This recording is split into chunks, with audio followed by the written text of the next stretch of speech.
오늘 저는 여러분과 함께 요한복음 7장 37절, 38절 두 구절을 놓고 함께 말씀을 나눌 텐데, 말씀을 우리 함께 읽을 때 큰 소리로 읽고 마지막에는 아멘으로 주님 앞에 화답하길 바랍니다. 같이 읽습니다. 시작.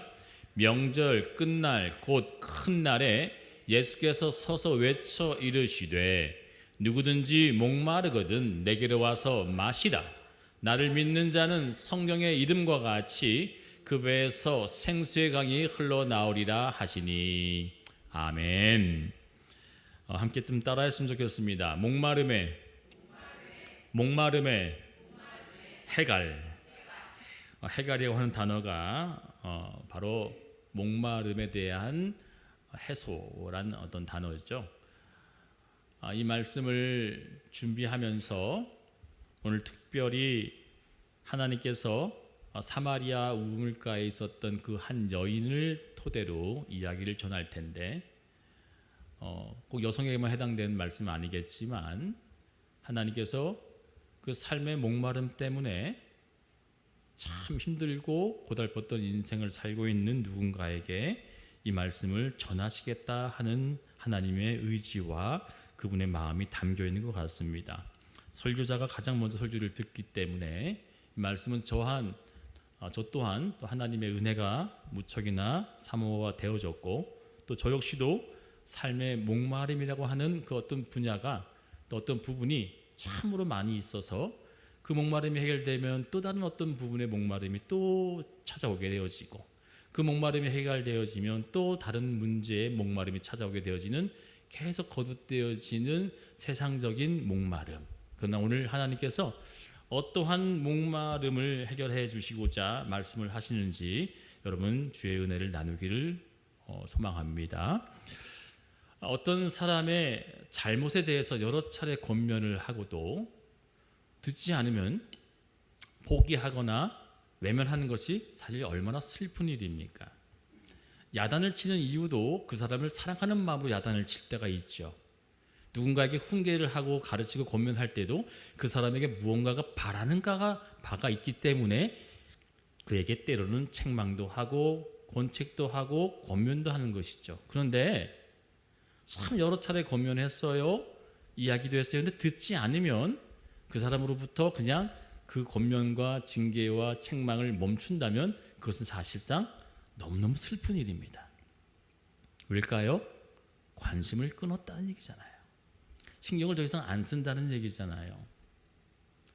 여러분, 요즘에 참 스승이 없다고 하는 시대에 살고 있습니다. 예전에는 선생님, 그 스승의 그림자를 밟는데요, 밟지 않는데요? 밟지 않는 만큼 그 존경하는 마음으로 스승을 모신다라고 하는 세상에 살 때가, 제가 국민학교, 중학교, 고등학교 때만 해도 선생님에 대해서 매우 존경하는 마음을 가지고 그래도 우러러보며 지냈습니다. 근데 지금 이 시대는 어떻습니까? 우리 승민이 학교에서 얘기만 들어도요, 학교에서 수업 시간인데 쉬는 시간이 아니에요. 수업 시간인데도 불구하고 선생님이 칠판에서 강의를 하고 또 학과 공부를 전달해도 떠들고 자고 아무렇게 막 해도 선생님이 제지하지 않는다는 거예요. 우리 전도사님이요, 시험 감독으로 이 삼중중학교 시험 감독으로 들어가신 적이 있대요. 그런데 놀라운 광경을 봤다는 거예요. 반 학생 반 이상이 그냥 답안지에 쭉 찍고 뭐 하는 거예요? 그냥 자더라는 거예요. 시험 문제를 푸는 학생이 고작 반도 안 된다는 얘기를 듣고서 너무 충격적이구나. 여러분, 학생들에게 어떤 조언이나 권면을 하지 않는 시대에 살고 있는 저희가, 제가 여러분께 이런 질문을 한번 드리겠습니다. 참 스승이 사라져가고 있는 이 시대에 살고 있는 여러분에게는 정말 여러분의 귀가, 여러분 마음이 열려져서 듣고자 하는 사람이 주변에 있습니까? 아니면 반대로 어떠한 누군가가 나에게 어떤 이야기를 했을 때 그 사람의 얘기를 경청해서 내 잘못된 부분, 내 부족한 부분, 내 약한 부분을 수정하여 변경하거나 때로는 내 자신을 깊이 돌아보면서 다시금 새롭게 도약하고자 하는 마음을 가져본 그런 사람이 주변에 있습니까?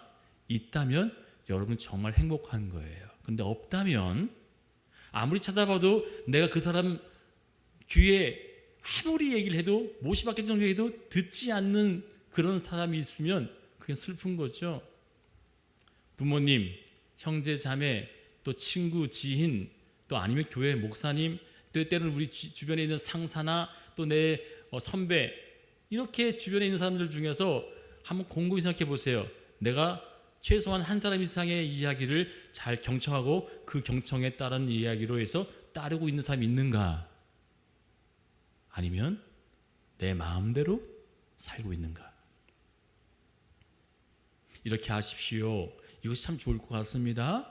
이것이 더 나은 방법 같습니다 라고 무언가를 제안했을 때 나의 것을 포기하고 내 것을 적고 그 상대의 가르침과 그 상대의 책망과 때로는 권책과 때로는 권면을 받아들일 수 있을 만한 사람이 주변에 한 사람이라도 있다면 여러분 정말 행복한 거예요. 그런데 그런 사람이 없다면 이것은 곧 내가 가야 될 하나님의 그 길에, 그 음성을 들어야 되는 영적인 길에 내 육적인 삶에 준비된 사람이 단 한 사람도 없다는 거예요.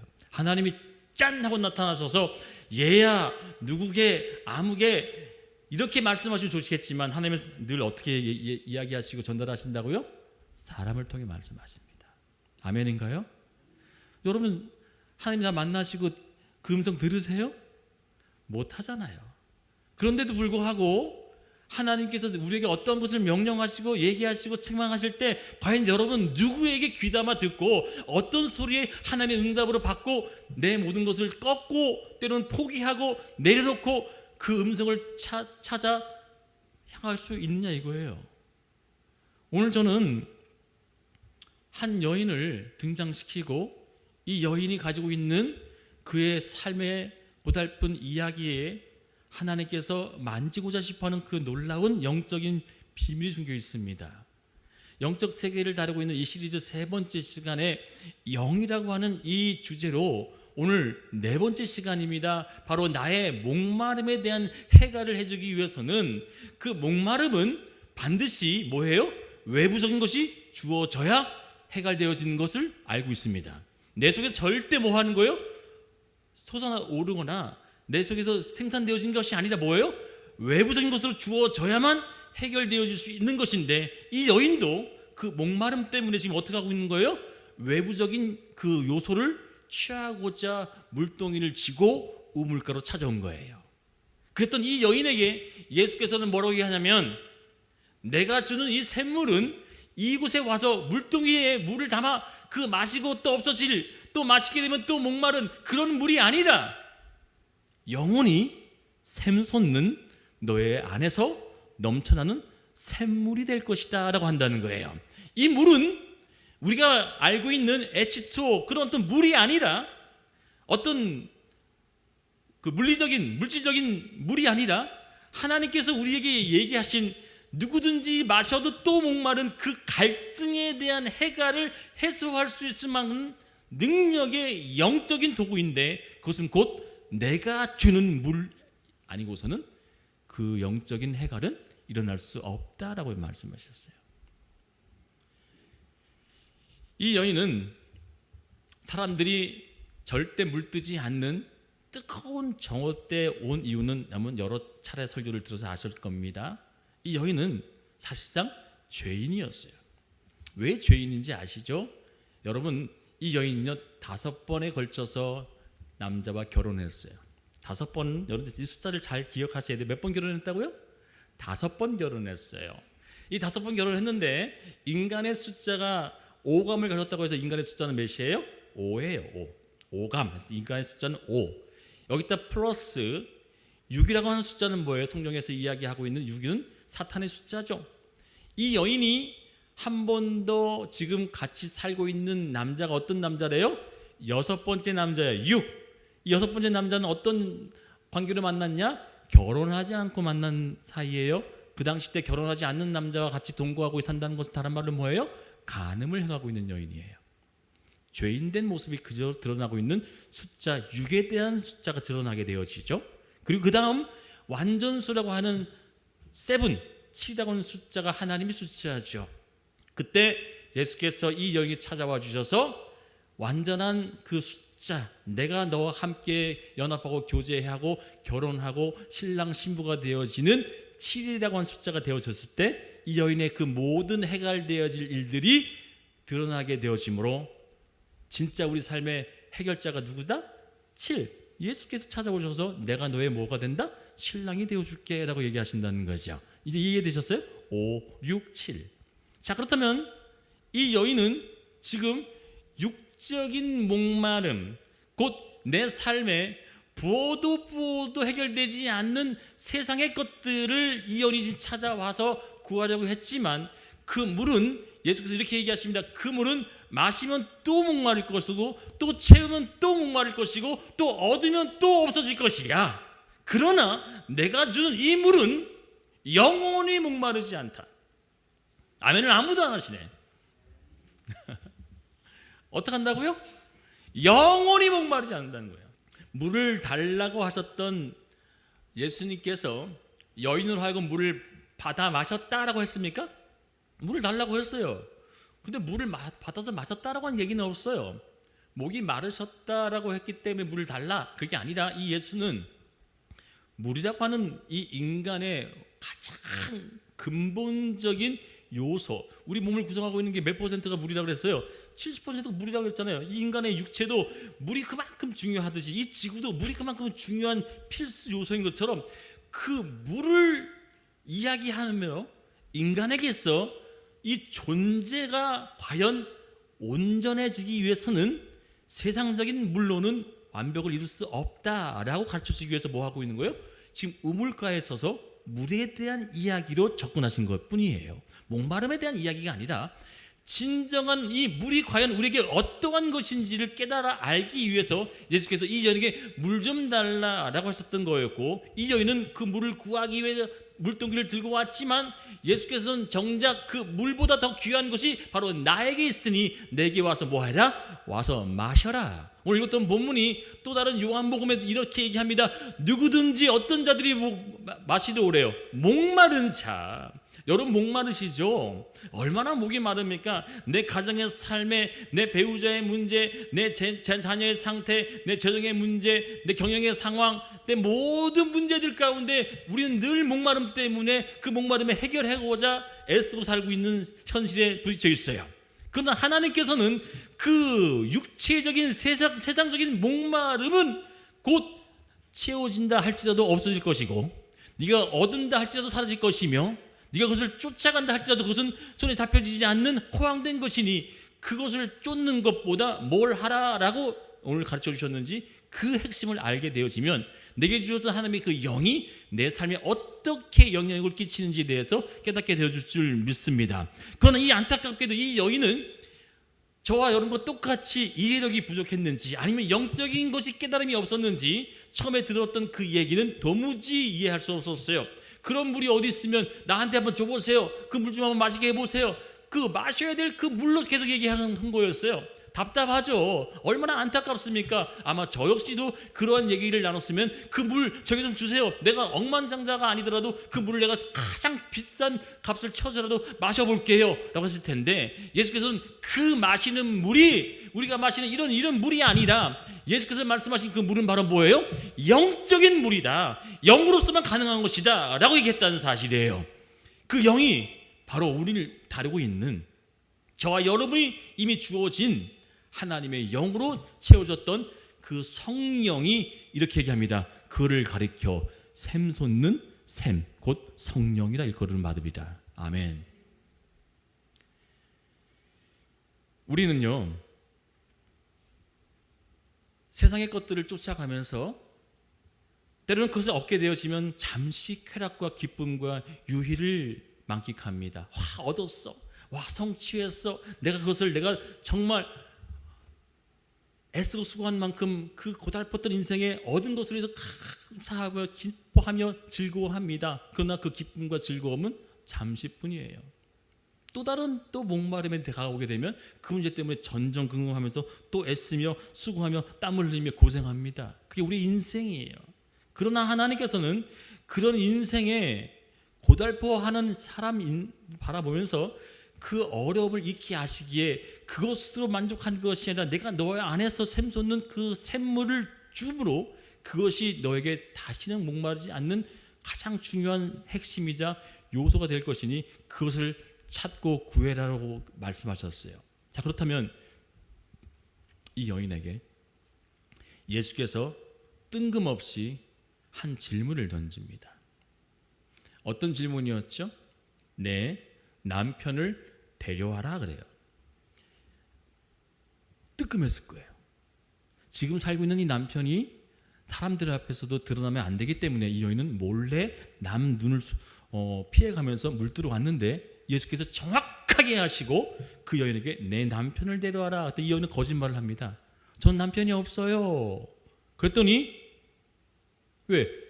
지금 누구와 살고 있다고 얘기하면 이 여인은 그 현장이 어떤 현장이에요? 가늠한 현장이죠. 결혼하지 않은 남자 살고 있으니까 이혼 증서를 주고 이혼했다 하더라도 또 다른 남자 살려면 뭐해요? 결혼식을 치러야 된단 말이에요. 근데 이 여인은 결혼식을 치르지 않고 뭐 하고 있는 거예요? 그냥 동거하고 있는 거예요. 이 동거하고 있는 이 남자를 남편이 없어요. 저는 지금 남편이 없이 살고 있습니다. 근데 예수께서 정확히 찌르며 그 얘기를 합니다. 너에게는 5명의 남편이 있었는데 지금 살고 있는 그 남편이 네 남편이 아닌 걸 난 알고 있다. 놀래 자빠지는 거죠. 와, 어떻게 귀신같이 내 상황을 정확히 아셨을까요? 예수께서는 이 여인의 겪고 있는 삶의 어려움을 정확히 아셨습니다. 왜요? 이 유대 시대가 아니라 이 당시 때만 해도 우리나라에도 마찬가지예요. 모든 세계의 여인들이라고 하는 이 여자들은 남자 없이 살 수 없는 시대였단 말이에요. 음식과 또 먹고 살아야 될 그 생활 필수품들을 누가 벌어다 줘야 되는 거예요. 예전에 고대 시대는요. 남자들이 나가서 일을 하고 사냥하고 때로는 농경 생활을 해가지고 얻게 되어지는 것으로 살아가는 거예요. 즉 여자는요 남자 없으면 죽는 존재였단 말이에요. 그래서 이 여인도 결혼을 5번 실패하고도 살려면 어떻게 쓰는 거예요? 살려면 뭐 하는 거였어요? 남자를 붙잡아야 되는 거였어요. 그 남자는 곧 다른 걸로 말로 뭘로 해석할 수 있냐? 먹고 살기 위해서 남자를 선택할 수밖에 없었던 거예요. 즉 또 다른 말로 내가 애써서 수고하고 벌 수 없었던 그 상황. 요즘 당시 때 여자들로 하여금 뭐 사냥도 하지 못하게 그냥 집에서만 있게끔 만들었던 그 시대가 우리나라보다 더 강했던 중동 문화에는 여자들은요 그냥 요즘 예전에 뭐 혹시 TV를 통해서 보셨을 거예요. 그 검은색으로 탁 두르고 눈만 탁 내놓고 있잖아요. 여자들 밖으로 내놓지도 않았어요. 그냥 집에만 그냥 갇혔게 살게 해서 그냥 집에서 애만 낳고 살림만 할 수 있게 하고 모든 생활의 그 필수품들은 남자들이 다 벌어와서 먹여줘야만 살 수 있었던 거란 말이에요. 그런데 이 여인은 지금 살고 있는 남자가 곧 자신의 삶에 뭐예요? 생계를 유지할 수 있는 도구였어요. 이해되셨습니까? 도무지 살아갈 수 없는 죽을 수밖에 없는 이 여인이 죽지 못해 살고 있으면 그래도 먹기라도 해야 되잖아요. 먹으려면 뭐 해야 된다는 거예요? 남자가 있어야 되는 거였어요. 그리고 또 물은 여자가 뜰 수 있어요. 그러면 우리 인간이 살려면 2가지 요소가 필요하죠. 음식과 물. 이것이 없으면 죽는 거예요. 자, 그랬더니 사실상 이 여인에게 이 질문을 하신 이유가 뭘까 이거예요. 그냥 그 여인에게 창피 주기 위해서요? 죄성을 탁 드러내가지고 그 여인을 하여금 꼬꾸라 자빠지게 만들려고요? 아니에요. 예수께서 그 여인에게 이 남편을 데려와라라고 하면서 그 여인의 가장 연약하고 그 여인이 지금 붙잡고 나의 인생의 동화주려고 붙잡고 있었던 생기에 유지할 수 있는 그 남편을 예수께서 이야기한 이유가 뭘까요? 그것은 너가 의지할 수 있는 영원한 대상이 아니라 내가 너에게 온전한 신랑 되어줌을 상징적으로 보여줌을 믿습니다. 내가 너에게 영원한 신랑이 되어주고 내 남편이 되어주는 그 모습을 알려주기 위해서 그 남편이 네가 붙잡고 있지만 그 남편을 의지한다 할지라도 그 남편이 만약 죽으면 없어지면 어떻게 되어져요? 또다시 또 다른 남편을 구해야 되는 거예요. 그러나 예수께서 내가 곧 너의 영원한 신랑이자 내 남편이 되어준다고 하는 그 이야기를 해주기 위해서 그 남편을 언급한 것이었는데 이 여인은 화들짝 놀라 자신의 연약함과 자신의 부족함이 감춰놨고 꽁꽁 숨겨놨던 것이 확 드러나므로 마치 옷이 홀라당 발가벗겨진 것처럼 자신의 수치가 드러나 버렸습니다. 그러자 예수께서 이 여인에게 어떠한 것을 이야기했는지 그 다음 구절에 나온 이 얘기가 매우 중요한 얘기가 등장되어져요. 뜬금없이 남편 데려오라 하고 이런 얘기가 나오다가 그 여인이 화들짝 자신의 죄성에 그대로 드러나고 발각되어졌잖아요. 그죠? 나는 지금 숨겨놨던 나의 그 가늠한 현장, 내가 죄성을 죽지 못해 살아갈 수밖에 없기 때문에 이 남자를 의지하고 살아갔는데 그것마저도 하나님께서 확 뒤집어 까가지고 드러내심으로 말미암아 이 여인은 얼마나 수치스럽겠어요. 그런데 그 다음에 등장하는 이야기가 뭐냐? 우리에게 희망되어지는 얘기가 등장한다는 거예요. 그래서 복음은 왜 복된 소식일까요? 이렇게 우리에게 죄성을 들춰내시고 우리 연약을 발각하게 만들어 놓으신 후에 우리에게 그 잘못된 것을 딱 고소한 후에 그로 인해서 우리에게 정죄하고 우리를 낮아 꼬꾸라뜨리는 것이 아니라 그로 말미암아 하나님의 은혜를 주어주기 위해서 하나님 우리의 연약을 드러내신다는 사실을 믿으시길 축원드리겠습니다. 그리고 그 다음에 무엇을 말씀하셨습니까? 다 아시다시피 그 다음에 등장했던 이야기가 뭐예요? 예배였어요. 여러분, 예배가 뭘까요? 오늘 여러분 왜 나오셨어요?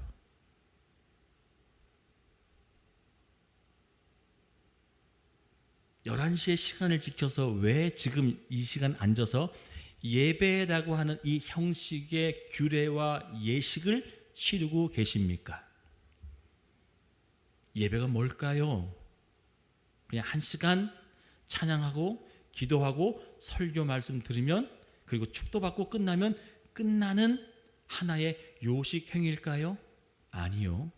예배가, 예수께서 이야기하는 예배가 바로 하나님이 목마른 자들에게, 하나님이 안식하지 못하고 고생한 그 영혼들에게 6이라고 하는 6의 숫자, 이 세상에 속해 있는 악한 이 영에 속해 있는 시간을 보낸 후에 7이라고 하는 7의 숫자의 영적인 이 시간과 이 장소에 하나님의 은혜와 하나님의 물줄기가 흘러내려가는 시간이 예배입니다.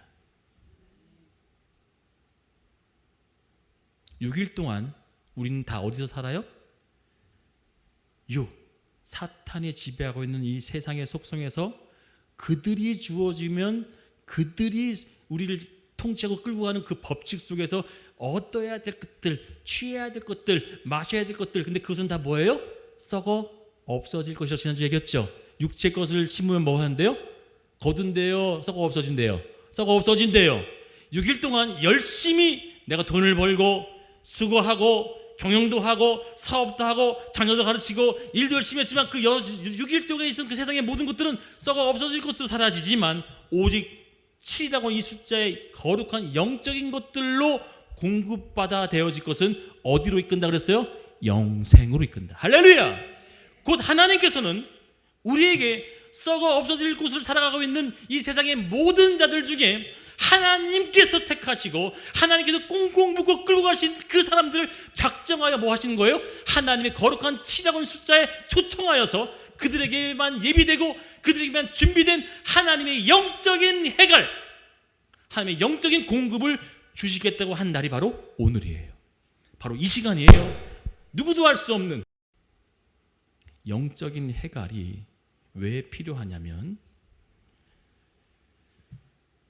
이것이 곧 여러분 앞에 여러분과 제가 하나님께 가져야 될 마음으로 이 자리에 오셔야만 그것이 온전히 연락되어져서 하나님께 온전히 드려지게 되어지고 그 온전한 예배가 드려져서 하나님이 응답되어졌을 때 겉으로 나타나지 않았어요. 눈물 흘렸다고 은혜 받은 게 아니에요. 가슴이 감동받았다고 은혜 받는 것이 아니라 성경은 이렇게 얘기합니다. 알 수 없는 기쁨과 희망과 소망이 그 안에서 뭐 한다? 샘솟는 거예요. 아멘인가요? 누구도 볼 수 없고 누구도 줄 수 없는데 갑자기 예배를 드리고 난 후에 내가 불안했던 내 마음에 소망이 샘솟게 되어지고 내가 절망과 우울과 낙심과 깊은 수렁에 빠졌던 나의 그 어두웠던 마음이 갑자기 뭐해지는 거예요? 빛으로 인도받아서 한번 해볼까? 아니 할 수 있을 것 같아. 내가 힘을 내볼까? 나가는 소망이라고 하는 것이 외부로부터 부어진 것이 아니라 나로부터 뭐 하는 거예요? 샘솟게 되어지는 능력이 바로 예배를 통해서 나타난다는 믿습니다. 그게 예배예요. 하나님은 그 영적인 물을 주시고자 6일 동안 수고했던 우리 세상에 있었던 그 모든 것들을 뒤로한 채 하나님이 가장 중요합니다 라고 느끼며 찾아와서 앉아 예배드리고 지금도 이 말씀을 들으며 알 수 없고 느낄 수도 없고 감지할 수 없을 만한 하나님의 영적인 그 무언가가 꿈틀대어지면 내 속에서 그래 하나님의 은혜만으로도 내가 이 세상에 나가서 얼마든지 넉넉히 이겨낼 수 있을 것이야, 이런 희망과 소망과 기쁨으로 이 성전을 떠나가게 되어지는 것이 목마름의 해갈인 줄 믿습니다. 그 전까지는 도무지 앞이 보이잖아요. 아니 6일까지만 해도 나는 넘어져서 교회 예배 드리고 진짜 쉽지 않을 만큼의 절망의 나라까지 떨어졌음에도 불구하고 어떻게 찾아와서 끌고 와서 이 계단을 올라와 앉아서 예배를 드리는 순간 갑자기 내 안에 알 수 없는, 세상에 줄 수도 없고 주시지도 못하는 하나님의 평강이 나로부터 샘솟게 되어지는 것을 경험되어지는 것이 예배라는 거예요. 이 예수께서 이 여인에게 뭘 얘기하시는 거예요? 그 예배가 내가 누군지 알게 되면 네가 그때 비로소 참 기쁨을 누린다고 이야기해 주신 사건이 바로 오늘 본문의 내용이라는 거예요. 어떻게 예배해야 될까요? 예수께서 얘기하셨습니다. 한번 보겠습니다. 4장 23절 24절입니다. 시작. 예배하는 자들은 영과 진리로 예배할 때가 오나니 곧 이때라. 아버지께서는 자기에게 이렇게 예배하는 자들을 찾으시느니라. 하나님은 영이시니 예배하는 자가 영과 진리로 예배할지니라. 여러분, 진지하게 다시 한번 묻습니다. 여러분에게는 예배가 무엇이었습니까? 예배가 어떤 소재였고 어떤 역할이었으며 예배가 여러분 삶에 어떤 위치에 있었습니까? 네, 6일 동안 우리가 이 세상에 발붙이고 사는 동안은요, 여러분 안타깝지만 세상의 법칙 때문에, 그리고 세상에 깔아놓은 사탄의 이 속성 때문에 어쩔 수 없이 썩어질 것을 구하며 살아갈 수밖에 없어요. 그러나 하나님은 그 썩어질 것들을 구하는 삶을 사는 여러분에게 7일 되어지는 이 거룩한 안식일에 뭘 깨닫게 하신다고요? 알 수 없고 채울 수 없고 도무지 줄 수 없는 세상의 것들로 내 안에 기쁨과 즐거움을 허락할 수 없는 하나님의 것을 준비하겠다고 하는 이 날이 곧 예배인 것을 알게 되어지면 이 날을 얼마나 사모하게 될까요? 이 날을 얼마나 기대하게 될까요? 이제 예배에 대한 온전한 인식이 되어진다면 우리는 변화되어야 된다는 겁니다. 여러분, 제가 매번 외치는 이 벌써 10년 동안 1년에 52번 외치는 이 믿음의 선포 있잖아요. 우리는 변화될 것이고 변화됨으로 변화돼서 이 변화, 이 무슨 변화를 얘기할 것 같아요? 이 목사가요. 하나님이 저에게 기도해 주셨던 말씀이잖아요. 하나님이 우리에게 뭘 변화하라고 얘기할 것 같아요? 도덕 성인 군자로 변하는 걸 얘기할까요? 아닙니다. 아니, 선하게 살아가는 나의 성품을 개조시키는 변화요? 아닙니다. 그까짓 거 변화 또 다른 종교에서도 가르쳐줘요. 어떤 변화를 얘기할까요? 하나님이 변화는 뭐냐면 영적인 삶의 영적인 것으로 뭐 하는 거예요? 우리 인식과 생각을 바꿔지는 변화를 이야기하는 줄 믿습니다. 내가 육체에 살고 있었던 그 모든 삶에서 이제는 영적인 것이 무엇인지, 하나님이 내 삶에 어떤 것으로 영적인 것을 준비해 놓은 것인지 깨달아지는 변화가 일어나야지만 비로소 하나님을 뭐하게 해요? 진짜 보게 될 줄 믿습니다. 왜? 하나님은 육이에요, 영이에요? 영이시니 그분이 영이시니 내가 예배 드릴 때는 뭘로 드린다고요? 영으로 드려야 된다는 거예요. 그 영이 뭐라고요?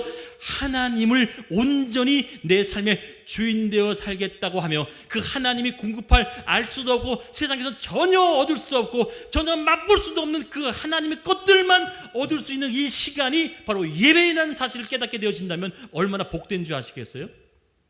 예배가 아무것도 아닌 것 같지만 여러분, 저는요, 제가 저 성전을 통해서 걸어 들어와 앉아 있는 여러분 한 명을 볼 때마다 저는 기적이라고 얘기를 해요. 저는 왜 그럴까요? 이 거룩한 영적인 장소와 영적인 이 시간, 그리고 세상에서 정해졌던 11시라고 하는 이 공동적인 집합 장소가 아니라 하나님의 영적인 곳으로 보게 되어지면 이 거룩한 하나님의 임재가 있는 이곳에 여러분이 앉아 그리고 말씀을, 찬양을, 기도를 하고 있다는 이 사실은요, 2주 전의 설교처럼 하나님이 여러분 동요맺지 않고는요 절대 이곳에 있을 수 없다는 거예요. 아무리 돈을 많이 줘도, 아무리 모든 것을 여기서 다 해결해 줄 수 있다 할지라도 관심 없는 자들은 여기서 와요, 안 와요?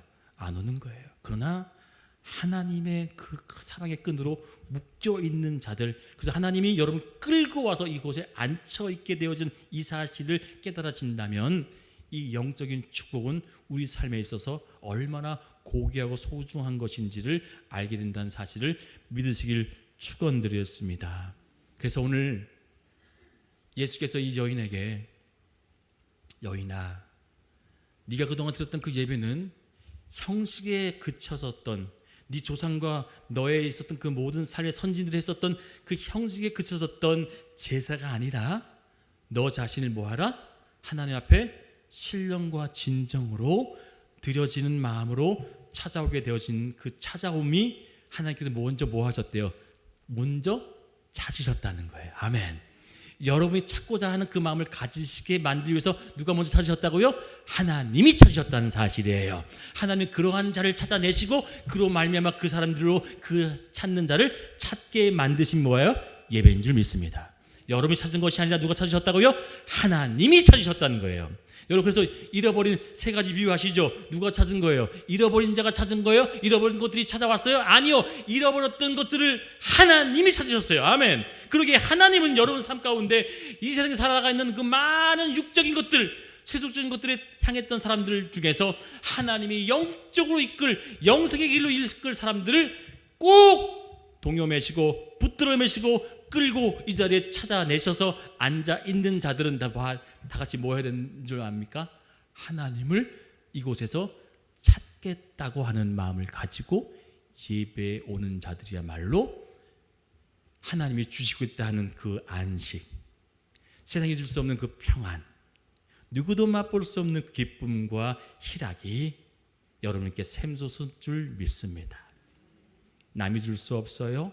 세상이 썩어질 것들로 얻어진다 할지라도 그 기쁨과 즐거움은 잠시 잠깐뿐이지만 하나님이 주시는 그 기쁨과 그 축복과 평안은 여러분 가슴과 심령 속에서 샘솟는 것이 될 줄 믿습니다. 아멘. 이 여인이 영원히 목마르지 않는 물을 얻고자 그 물 좀 달라고 물동이를 탁 내밀었죠. 그 물 저에게도 주세요. 그 물동이, 이 여인이 이 물동이가 뭐였어요? 세상에 살아갈 수밖에 없었던, 세상에서는 이 물동이 없으면 물을 절대 뜰 수 없었고 간직할 수도 없었던, 보관조차 안 되는 그 물동이를 어떻게 했다고 성경이 얘기합니까? 버려뒀다 그랬어요. 버려뒀다. 그 물동이는요, 안고 가도 되잖아요. 여러분 생각해보세요. 그 물동이를 안고 마을로 뛰쳐들어가서 사람들에게 복음을 전했다. 그래도 되잖아요. 그런데 이 여인은요, 더 이상 뭐 한 거예요? 이 물동이가 나에게선 필요가 없는 걸 느낀 거예요. 왜요? 뭘 깨닫게 되어지니까? 영적인 것으로 깨닫게 되어지니까 나의 삶에 가장 소중한 게 뭐예요? 예수인 걸 알게 된 거예요. 아멘인가요? 내가 지금 하고 있는 나의 일, 내가 깊이 관여해 있던 나의 어떤 상황과 환경, 내가 지금 손잡고 붙들고 있고 경영하고 있는 나의 일터, 또 사업, 경영, 이 모든 것들이 지금 붙잡고 있지만 이 붙잡음을 내려놓고 가장 먼저 붙잡고 중심에 둬야 될 게 누구라고요? 예수라고 붙잡는 그 삶이 곧 하나님께서 가장 복되고 좋은 것을 얻는 삶에 허락될 약속이 바로 오늘 이 여인을 통해서 저와 여러분에게 새겨지게 됨을 믿습니다. 말씀을 좀 마치겠습니다. 베드로는 자신의 삶의 전부였던 생계를 유지해야 되는 뭘 버렸다 그래요? 그물을 버렸대요. 그죠? 베드로는 그물을 버렸대요. 그물은요, 이 세상에 6일 동안 뭐 해야 되는 거였어요? 6일 동안 자신을 살려주고 자신의 삶을 영위할 수밖에 없었던 가장 소중한 건데, 그 6일 동안 그 그물을 내려놓고 예수를 쫓았대요. 마태는요, 계산하려면 뭐가 필요해요? 그 당시에 주판이 필요했겠죠. 탁상이 필요했겠죠. 그것을 버려두고 뭐 했대요? 예수를 쫓았더라. 여러분, 우리가 쫓고 있는 예수가 여러분 삶의 가장 소중한 존재임을 믿으십니까? 그렇다면 지금 내가 가장 중요하게 여기는 그것 하나님께 한번 드려보세요. 그리고 제가 한 사람을 더 소개하고 말씀을 마치려고 합니다. 바로 형통이라고 하는 단어가 딱 한 번 등장하는, 구약 성경에 등장하는 요셉이라고 하는 사람이에요. 자, 여러분, 요셉의 이야기 잘 아실 겁니다. 요셉이 정말 형통했나요? 그의 인생의 모든 전반, 중반, 후반 중에 전반과 중반은 형통이라고는 거리가 멀었죠. 형들에게 미움을 받아서 구덩이에 던져서 죽을 뻔했던 위기에 가까스로 살아나서 뭐예요? 그나마 노예로 팔려갔죠. 노예로 팔려갔던 그 상황 속에서 그 주인의 아내가 유혹하여 그 유혹의 손길을 뿌리치고 도망갔었는데, 억울한 누명을 써서 어딜 갔어요? 감옥을 갔어요.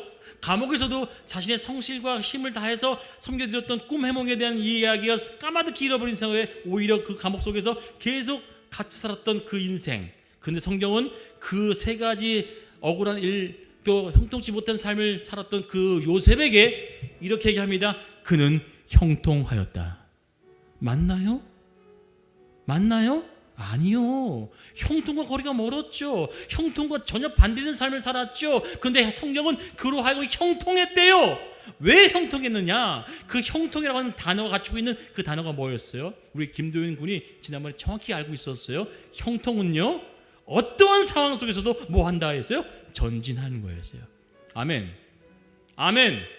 아멘. 형통이라고 하면 뭐라고요? 어떠한 상황 속에서도 주저앉지 않고 뭐 한다고요? 앞으로 향하는 것이 형통이었어요.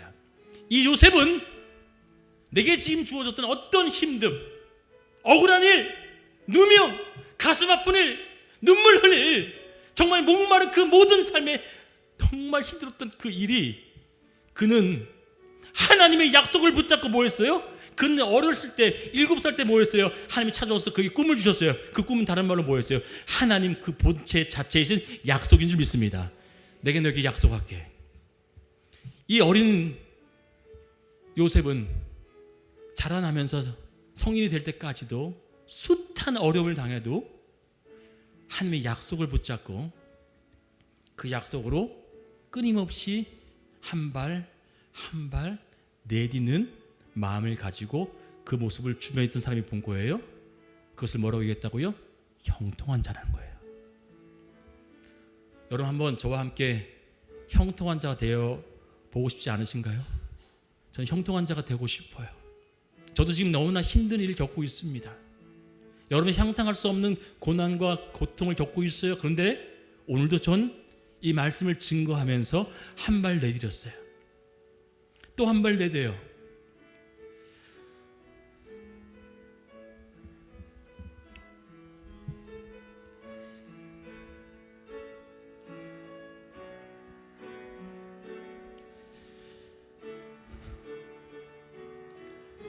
저희 사모가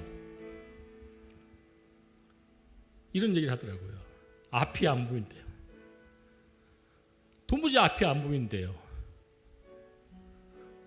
참 미안해요, 남편으로 돼서. 그 얘기를 듣는 제가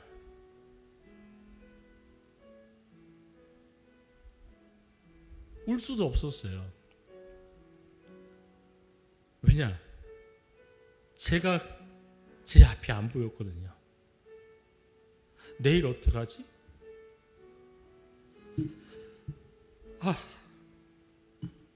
몇 시간 뒤면 어떡하지? 시간으로 측정할 만큼 한치 앞에 보이지 않는 어둠을 걸어가는 삶을 아마 여러분도 살아가실 거라고 생각합니다. 그런데 하나님은 오늘 이 여인에게 뭘 알려주셨냐면, 사랑하는 나의 딸아, 사랑하는 나의 아들아, 너가 나를 온전히 예배하면, 그 예배는 찾는 거라고 얘기했어요.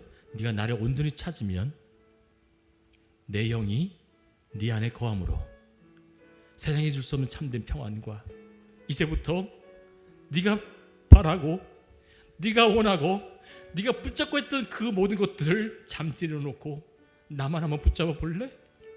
나만 한번 의지해 볼래? 나만 한번 따라 볼래? 라고 하는 그 얘기가 오늘 이 장면에서 제 귓가에 맴드는 거예요. 아니, 여러분 귓가에도 맴돌길 바랍니다. 그러면 하나님이 이렇게 얘기하시는 거예요. 그래, 잘했어. 세상이 주는 것은 썩 없어질 것이야.